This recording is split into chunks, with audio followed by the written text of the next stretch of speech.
السلام علیکم دوستو، آپ دیکھ رہے ہیں ناولسٹ اوشن ناول تو ہی تو کس نمبر چین۔ اگر آپ نے ابھی تک ہمارا چینل سبسکرائب نہیں کیا تو سبسکرائب کر لیں تاکہ ہر نئی آنے والی ویڈیو کا نوٹیفیکیشن آپ تک بآسانی پہنچ سکے۔ شکریہ۔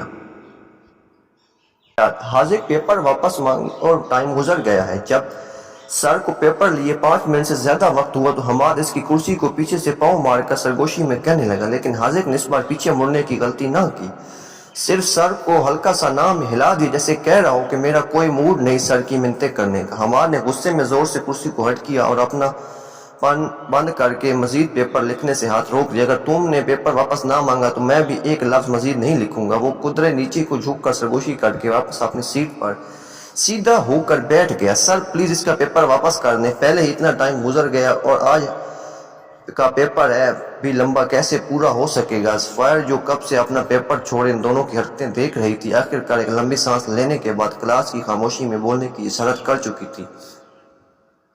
جہاں سفائر کی آواز گونجی وہاں ان دونوں کو بڑا جھٹکا لگا کہ کیا واقعہ سورج مشرق سے نکلا ہے جو سفائر میڈم حماد اور حاذق کی جوڑی کا ساتھ دے رہی ہے۔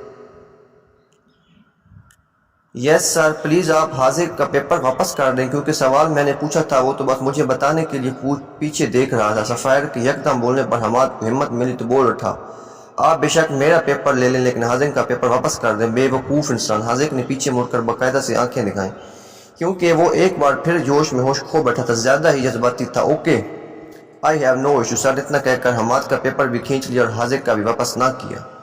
اب حاذق کو حماد پر غصہ آنے لگا کہ آخر اس نے اپنا پیپر کیوں دیا۔ وہ غصے میں پین وغیرہ سمیت کرسی سے اٹھ گیا، کیونکہ اب وہ مزید یہاں بیٹھ کر سر کی شکل نہیں دیکھنا چاہتا تھا۔ اسے دیکھتے ہوئے حماد بھی اٹھ کھڑا ہوا۔ دس از ناٹ فیئر، ہر کوئی دوسرے سے پوچھ رہا ہے، پھر آپ نے کسی اور کا پیپر کیوں نہیں کھینچا؟ سفائر نے ان دونوں کو اٹھتے ہوئے دیکھ کر فوراً بولی، لگتا ہے یہ پاگل ہو گئی۔ حماد نے حیرانگی سے کہا، میری بھی تو حالت تم سے علیحدہ نہیں ہے، یہ ہماری حمایت کر رہی ہے۔ کچھ ناممکن سی بات معلوم ہو رہی ہے۔ وہ دونوں تمام طلبہ کے درمیان میں کھڑے، نہ باہر جانے جوگے اور نہ واپس کرسی تک۔ سر اگر آپ نے ان کا پیپر واپس نہیں کرنا تو میرا بھی رکھ لیں۔ وہ اتنا کہہ کر اپنی چیزیں سمیٹ کر کرسی سے اٹھ گئی۔ جب حاذق اور حماد بے اختیار دل پر گیا کہ آخر اس لڑکی کو ہوا کیا ہے، یا یہ صرف اس حسین خواب ہے۔ باقی بھی کلاس منہ کھولے سفائر کا رد عمل دیکھ رہی تھی۔ اس کی دیکھا دیکھی سب سے پہلے داؤد نے ہمت کر کے اپنے پیپر سے ہاتھ اٹھایا اور پھر ایک ایک کر کے اس کلاس میں بیٹھے 25 کے 25 کلاس فیلو پیپر اسی جگہ چھوڑ کر وہاں سے ہٹ کر دروازے کے پاس کھڑے ہو گئے۔ بیوی والے تو حیرت کا مجسمہ بنے اپنے سال کے فریشرز کو دیکھ رہے تھے جو کسی پٹاخے سے کم نہ تھے۔ یہ کیا بدتمیزی! سر ان کی حرکت سے غصے میں آگ بگولا ہو گئے۔ اگر آپ ہماری کلاس کے اسٹوڈنٹس کا پیپر واپس کر دیتے ہیں تو ہم یہ بدتمیزی ہرگز نہ کرتے۔ سفائر بھی فوراً بولی، وہ دونوں چیٹنگ کر رہے تھے۔ ایگزام غصے سے دھارا، سر وہ تو میں بھی کر رہا تھا۔ جتنے غصے سے سر بولے اتنے ہی پرسکون انداز میں داؤد نے جواب دیا، میں آپ کے ڈپارٹمنٹ کے ہیڈ تک یہ بات لے کر جاؤں گا۔ سر انگلی اٹھاتے ہوئے سب کو وارن کرنے لگے، اور ہم پرنسپل کو اپروچ کریں گے کہ آپ کے ہوتے ہوئے اسٹوڈنٹ نہ صرف نظروں سے چیٹنگ کر رہے تھے بلکہ موبائل میں زیر استعمال رہا۔ سفائر نے دو ٹوک جواب دیا۔ وہ سر کو باوا کرا گئی کہ آپ کے BBA ڈپارٹمنٹ کے طلبہ موبائل سے دیکھ کر پیپر کر رہے تھے۔ آج کافی عرصے بعد کلاس نے سفائر کو اس کے پہلے والے موڈ میں دیکھا، جہاں وہ چپ رہنا چاہتی تھی۔ سر نظر ہمیں بھی آتا ہے، وہ علیحدہ بات ہے کہ ہم خاموش اختیار کیے اپنا کام میں مصروف رہے، لیکن اگر آپ ہمیں اتنی سی فیور نہیں دے سکتے تو پھر خاموش ہم بھی نہیں رہیں گے۔ وہ سر کو باقاعدہ بلیک میل کر گئی تو پوری کلاس نے سفائر کے ساتھ دیا۔ سب سے آگے سفائر لگی اور اس کے ساتھ ہی پوری کلاس بار کی طرف بڑھ گئی۔ ان سب کو بار کی طرف جاتے دیکھ کر فوراً سر نے ٹوک دیا، آپ سب اپنی یونٹی کا ناجائز فائدہ اٹھا کر مجھے بلیک میل کر رہے ہیں، لیکن خیر اس کا فیصلہ بعد میں ہوگا، فی الحال واپس بیٹھیں اور اپنا پیپر کریں۔ سفائر کے خطرناک ارادے جان کر ایگزامینرز کا غصہ جھاگ کر طرح بیٹھا اور حاذق اور حماد کو گھورنے ہوئے ان کا پیپر واپس کر دیا۔ ایکسکیوز می سر، جی 15 منٹ ہمارے ضائع ہوئے، آپ کو اس کے لیے ہمیں ایکسٹرا ٹائم دینا ہوگا۔ حاذق پیپر واپس لے کر آنکھیں پٹپٹا کر مزے سے بولا اور پھر ADPCSS والے سر کی دکھتی رگ پر پورے اعتماد سے پاؤں رکھے دھڑلے سے ایک دوسرے کا پیپر چھاپتے چلے گئے۔ حماد، سفائر تمہیں دیکھ رہی ہے۔ حاذق ایکسٹرا ٹائم ختم ہونے سے 5 منٹ پہلے اپنا پیپر ختم کر کے اب حماد کو زج کرنے لگا، جو فل ٹو فل اس کی لکھی ٹرانسلیشن کاپی کر رہا تھا۔ میری عزت کا جو جنازہ نکلنا تھا وہ تو نکل گیا، اب ڈرنے کی کیا ضرورت، بس تم تھوڑا پیپر اس سائڈ پر کرو، ٹائم ختم ہونے والا ہے۔ مسلسل لکھتے ہوئے بولا اور اپنا چلتا ہوا ہاتھ تب روک کر جب پیپر پورا کر لیا۔ حماد ہمیں سفائر کا شکریہ ادا کرنا چاہیے، اس کی کانفیڈنس کی وجہ سے ہمارا پیپر واپس مل گیا۔ پیپر دینے کے بعد وہ حماد کو اتنا کہہ کر بازو سے پکڑے سفائر کی طرف بڑھنے لگا۔ بریک پر پاؤں رکھو، وہ اپنا بازو چھڑاتے ہوئے بولا، مجھ سے یہ امید ہرگز مت رکھنا کہ میں اس شکریہ کا کہنے جاؤں۔ وہ گھورتے ہوئے بولا اور مخالف سمت کو چل پڑا۔ حماد یہ غلط بات ہے، اتنی سخت مخالفت کے باوجود بھی اس نے ہمارا ساتھ دیا۔ اب ہم پر فرض ہے کہ ہم اسے چاکلیٹ دیں اور ساتھ شکریہ ادا کریں۔ حاضر کندھے پر موجود بیگ کو ٹھیک کرتے ہوئے بولا، ٹھیک ہے، ہم اسے تھینکس کہیں گے اور وہ بھی چاکلیٹ کے ساتھ، لیکن آج نہیں۔ آج کیوں نہیں؟ وہ فوراً بولا، یار کچھ تو خیال کر، تازہ چڑیل کے سامنے میری عزت کا فلودہ بنا ہے۔ کم از کم اس سیمسٹر کے 1 ہفتے کی چھٹیوں میں وہ خود کو اس جنگ کرنے کے لیے تیار پاؤں گا۔ وہ چہرے پر ہر درجے کی مصنوعی سجائے گویا ہوا۔ اب تو چڑیل نہیں کہو، آج مجھے اتنی سویٹ لگی۔ حاضر اس کے چڑیل کہنے پر برا مان گیا۔ جب حماد نے اسے باقاعدہ گردن موڑ کر دیکھا لیکن کچھ کہے بغیر اسے وہاں سے کھینچتا ہوا پارکنگ ایریا میں لے آیا۔ حماد، اگر تھینکس نہیں کہنا تھا تو کم از کم باقی سب ایک بار مل تو لینے دیتے۔ میں کیسے اگلے 7 دن سب کے بغیر گزاروں گا؟ حاضر سنجیدگی سے اپنا بازو چھڑاتے ہوئے منہ بنا کر گاڑی میں بیٹھ گیا۔ ایک طرف پوری یونیورسٹی کے اسٹوڈنٹ تھے جو ان چھٹیوں میں گھومنے کا ارادہ رکھتے تھے، جبکہ دوسری طرف حاضر تھا جو پیپر ختم ہونے کا سوچ کر افسردہ دکھائی دینے لگا۔ تم پریشان نہیں ہو، ہم بھی اس بار ان چھٹیوں میں کہیں گھومنے چلیں گے، حماد نے اس کی اداسی کم کرنے کے لیے کہا۔ ڈیڈ مجھے یونیورسٹی آنے دیتی ہیں، یہی ان کا مجھ پر احسان ہے۔ اس جگہ کی نہ تو میں ان سے امید رکھتا ہوں اور نہ ہی رکھنا چاہتا ہوں۔ وہ طنزیہ کہہ کر سر جھٹک گیا۔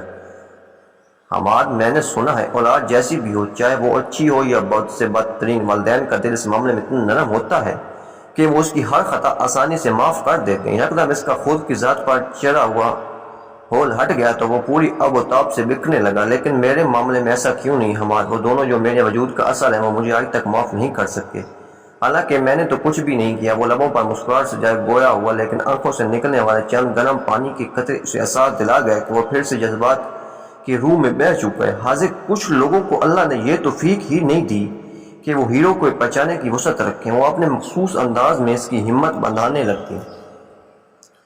لیکن میری ہر بات یاد رکھنا، تم وہ قیمتی ہیرا ہو جس کی چمک سے ایک دن ان کی آنکھیں چمکانے لگیں گی، لیکن وہ تمہارے اتنے قریب ہونے کے باوجود بھی تمہیں حاصل نہ کر سکیں گے۔ حماد اتنا کہہ کر گاڑی سٹارٹ کر چکا تھا۔ ڈیڈ مجھے کبھی پیسے چاہیے۔ وہ شرمندہ سا سر جھکائے گیا۔ کیوں؟ تمہاری پاکٹ منی کدھر ہے؟ وہ میرے پاس ہی ہے، لیکن مزید پیسوں کی ضرورت ہے۔ ان چھٹیوں میں میری پوری کلاس کسی دوسرے شہر جانے کا ارادہ رکھتی ہے۔ حاضر پیپر ختم ہونے کے اگلے دن سب کے بار میسج کرنے کے منانے پر مان تو گیا، لیکن اب گھر والوں سے پیسے مانگنا سب سے مشکل کام لگ رہا تھا، اس لیے ایک ہی سانس میں اپنی بات بیان کر گیا۔ میں تمہیں پیسے کمانے والی مشینیں چاہتا ہوں جو اب تمہاری ان شہانہ سرگرمیوں کو بھی پورا کروں۔ وہ قدرے جتا کر بولے، میرا فرض بس تمہیں تعلیم دلوانا اور تمہاری بنیادی ضروریات کو پورا کرنا ہے، اس جگہ مجھ سے امید مت رکھنا، کیونکہ کل کو بڑھاپے میں تم میرے کسی کام کے نہیں۔ پھر میں کیوں موجودہ وقت میں اپنے خون پسینے کی کمائی تم پر ضائع کرتا پھروں؟ سامنے بیٹھا شخص صفاقی سے کہتا وہ حاضر کو بے دردی سے توڑ گیا۔ آپ بے شک اپنے یہ فرائض پورے نہ کریں، مجھے تعلیم بھی نہ دلوائیں اور نہ ہی میری بنیادی ضروریات پوری کریں، لیکن صرف ایک بار مجھ سے حاشر اور عنایا کی طرح محبت تو کریں، مجھے بھی ان کی طرح اپنی ذات کا مان دیں۔ وہ آنکھوں میں آنسو لیے اپنے باپ کے قدموں میں بیٹھ گیا۔ حاضر، تم میرے وجود کا وہ ناسور جسے نہ تو میں کاٹ سکتا ہوں اور نہ ہی سینے سے لگا سکتا ہوں۔ اپنے پاؤں قدرے پیچھے کھینچتے ہوئے گویا ہوئے، اگر کبھی وقت ملے تو اپنے وجود کے اس ناسور کو ٹٹول کر دیکھیے گا، وہاں آپ کو کبھی نہ بڑھتے والے زخم دکھائیں گے کہ جو ایک دن اچانک اس ناسور کو بے مول کر کے موت کی گھاٹ اتار دیں گے۔ وہ جذباتی انداز میں چلا، مجھے بتائیں میں کیا کروں؟ کیا یہ میرا قصور ہے کہ میں ایسا ہوں؟ وہاں سے اٹھ کر اپنا ہاتھ دیوار پر زور زور سے مارنے لگا۔ یہ تمہارا قصور نہیں، بس کاش تم میرے گھر میں پیدا نہ ہوتے۔ حاضر کی بگڑتی حالت دیکھ کر وہ اس بار کچھ نرمی سے گویا ہوئے، کاش اس نے حسرت بڑی سانس لی، کاش میں ایک امیر باپ کے بجائے کسی غریب والدین کی اولاد ہوتا، کم از کم ان کی محبت بھرے لمس سے محروم تو نہ ہوتا۔ وہ دو بدو بولا، کاش تم ایسے ہی کسی گھر کی پیداوار ہوتے تو کم از کم میں اپنے اسٹیٹس میں تمہیں کسی سے متعارف کروانے میں شرمندگی محسوس نہ کرتا، کیونکہ اپنی اولاد کے احساسات سے زیادہ اپنے اسٹیٹس کی پرواہ ہے کیا؟ اگر میں حاشر یا عنایا کی طرح ہوتا تو ہی آپ کی اور ماما کی محبت کا لیبل میرے ماتھے پر چمکتا، لیکن آپ دونوں جو مجھے اس دنیا میں لانے کا سبب بنے وہی میری حقیقت کو قبول نہیں کرتے تو میں کسی اور سے کیا امید لگاؤں؟ وہ اتنا کہہ کر مڑ گیا، لیکن پیچھے ہال کے داخلی دروازے میں اپنی ماں کو کھڑے پایا۔ وہ آنکھوں میں شکوے سے بھری نمی لیے تیزی سے دوڑا اور اگلے سانس اپنے کمرے کا دروازہ لاک کرنے کے بعد لیا اور پھر اپنے وجود کی کبھی نہ تھمنے والی چیخوں کو گلا گھونٹنے لگا۔ جب کنٹرول نہ ہوا تو کمرے کی چیزوں کو پھینکنے لگا، خود کو اذیت دینے لگا۔ اس ایک ہفتے حاذق نے اپنا سیل آف کر کے صرف اپنے آپ کے ساتھ وقت گزارا، اور اس وقت گزاری کے ہاتھوں وہ کئی بار ٹوٹا، پھر خود ہی اپنے ذات کو جوڑتا، کئی بار رویا، پھر خود ہی آنسو صاف کر لیتا۔ جتنی شدت سے اس کا وجود ٹوٹتا وہ اتنی شدت سے واپس پورے قد پہ کھڑا نظر آتا۔ کیا مسئلہ تمہارے ساتھ؟ فیون کیوں آپ رکھا ہے؟ وہاں سب نے میری جان کھائی ہے کہ تم کدھر غائب ہو؟ حمار نے تقریباً پچھلے 6 دنوں سے اس کی خاموشی پر ایک لفظ نہیں کہا، کیونکہ وہ اسے وقت دے رہا تھا، لیکن اب برداشت نہیں ہوا تھا۔ گھر چلا آیا کیونکہ پرسوں دوبارہ کلاسیں شروع ہونے والی تھیں اور حاذق ابھی تک نارمل ہو پا رہا تھا، بس موڈ نہیں تھا کسی سے کانٹیکٹ رکھنے کا، اس لیے سیل آف کر دیا۔ لیکن تم بتاؤ ٹور کیسا رہا آپ لوگوں کا؟ وہ لہجے کو قدر نرم رکھ کے گویا ہوا، لیکن اس سرخ سوری آنکھیں ساری کہانی بیان کر رہی تھی۔ جب تم نے کال کر کے جانے سے منع کیا تو میں نے بھی جانے سے انکار کر دیا، پھر سب نے مشترکہ فیصلہ لیا کہ تمہارے بغیر کوئی نہیں جائے گا۔ تم میری وجہ سے اپنا گولڈن ٹائم پیریڈ ضائع نہیں کرو، میری ذات ہمیشہ اندھیروں میں رہنے والی ہے، تو کیا ہر بار تم میری وجہ سے آگے بڑھنے کی بجائے پیچھے اندھیرے کی طرف لپکو گے؟ تم مجھے نہ سمجھاؤ تو بہتر ہے، بیکار I have my own sense of view. وہ حاذق کی طرف دیکھ کر غصے سے بولا، اور تم اپنی یہ غمزدہ شکل ٹھیک کرو، پرسوں کلاسز سٹارٹ ہیں، تم میرے حصے کی بھی پڑھائی کر لینا اور میرا پورا سیمسٹر موجیں کر کے فائنل میں چیٹنگ کر لوں گا۔ کیسا آئیڈیا؟ حماد اسے ہنسانے کے لیے ہاتھ پر ہاتھ مار کر بولا، اور پھر بالآخر 6 دنوں بعد حاذق کے چہرے پر مسکراہٹ واضح ہو۔ تم انتہائی گرے ہوئے انسان ہو، لیکن یاد رکھنا اس بار مجھ سے یہ امید مت لگانا کہ ویسے پکی پکائی کھیر کھانے کی عادت پڑ جائے گی۔ تم عادت پڑ جائے کی بات کرتے ہو جبکہ مجھے عادت پڑ چکی ہے۔ تمہارے بے جان لاڈ پیار نے مجھے کہیں نہ کہیں چھوڑا، یہاں تک مجھے اس سفائر کے منہ بھی دکھانے کے لائق نہیں چھوڑا۔ وہ بھرپور ایکٹنگ کرتے ہوئے فرضی آنسو صاف کر رہا تھا۔ تم انتہائی ڈرامے باز بھی ہو، میرا خیال ہے تمہیں شوبز جوائن کر لیتی، چاہیے وہاں سے 2 نمبر ٹیلنٹ کی ضرورت ہے۔ حاذق خواہ مخواہ چڑچڑا ہو رہا تھا۔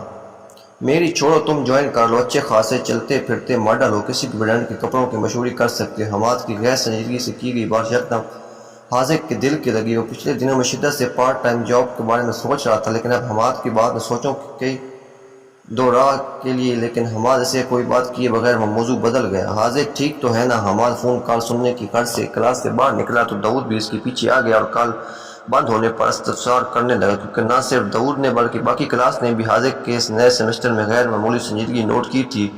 اور سب سے عجیب بات، اس کی آنکھوں کی سرخی ابھی تک موجود تھی، جس سے وہ کالا چشمہ لگا کر چھپانے کی ناکام کوشش کر رہا تھا۔ ہاں ٹھیک، بس کبھی کبھی بہت اپسیٹ ہو جاتا ہوں، پھر بھی میں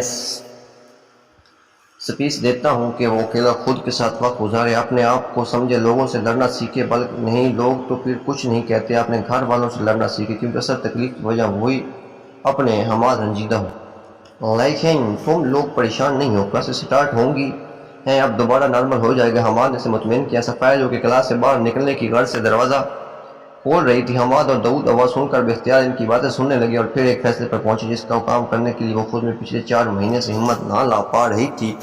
وہ کام ابھی منٹوں میں ہوا تھا۔ سفائر دروازہ کھول کر ان دونوں کو اگنور کرتی ہوئی کیفے کی طرف بڑھ گئی۔ دنیا ادھر سے ادھر ہو سکتی ہے لیکن یہ عورت نہیں بدل سکتی۔ حماد کو اس طرح اگنور کرنا چلا گیا تو حاذق کے ساتھ ٹکتے ہوئے مسلسل بڑبڑا رہا تھا۔ کون سی عورت؟ سرخ موڑ کو پوچھا۔ کلاس میں ایک ہی چڑیل انسان کم از کم اخلاقاً سلام لے لیتا ہے، لیکن وہ تو خود کو پتہ نہیں کیسی ریاست کی شہزادی تصور کرتی ہے۔ وہ ناک چڑھاتے ہوئے بولا، کیا چڑیل کیسی ریاست کی شہزادی ہو سکتی ہے اور کیا چڑیل انسان ہو سکتی ہے؟ اپنی طرف سے وہ اپنے پتے کی بات کر کے حماد کو زج کر رہا تھا، لیکن جب حماد نے رکھ کر 2 اس کے کان کے نیچے لگائی تو جوان بھی کارروائی کے لیے حاذق بھی اس پر جھپٹا، لیکن اس کا ارادہ جھانپ کر حماد وہاں سے اٹھ کر پوری کلاس میں ادھم مچانے لگا۔